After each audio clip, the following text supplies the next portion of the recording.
বন্দে মাতরম, এই বন্দে মাতরম ধ্বনিতে সাহিত্য সম্রাট বঙ্কিমচন্দ্র মানুষকে শেখালেন যে দেশ হচ্ছে মায়ের মতো। তোমার মাকে যদি কেউ নিগ্রহ করে তুমি কি তাকে কিছু বলবে না? তুমি কি দাঁড়িয়ে দাঁড়িয়ে দেখবে? দেশ হচ্ছে মায়ের মতো। স্বাধীনতাহীনতায় কে বাঁচিতে চায় রে, কে বাঁচিতে চায়? কে তো বাঁচতে চায়। রবীন্দ্রনাথ লিখলেন গোড়া উপন্যাস, শরৎচন্দ্র লিখলেন সব্যসাচী নামক একটা চরিত্র, যেটা পাওয়া যায় পথের দাবি উপন্যাসে। তো সব্যসাচী প্রচণ্ড জ্ঞানী, বিভিন্ন ভাষায় তার জ্ঞান, ইঞ্জিনিয়ার, ডাক্তার, একই সাথে কিন্তু দেশের জন্য সর্বস্ব ত্যাগ করে দিয়েছেন, কারণ দেশ মাতা।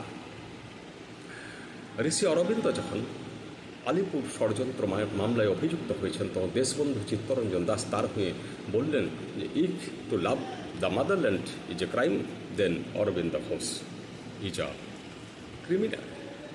এইভাবে দেশের জনগণকে, দেশকে ভালোবাসতে শিখিয়েছিলেন বিভিন্ন কবি, দার্শনিক, লেখকরা। মৃত্যুকে যে এড়িয়ে চলে, মৃত্যু তারাই টানে, মৃত্যু যারা বুক পেতে লয়, বাঁচতে তারাই জানে। ইনি ছিলের সাথে করে মৃত্যুহীন প্রাণ, মরণে তাহাই তুমি করে গেলে দান।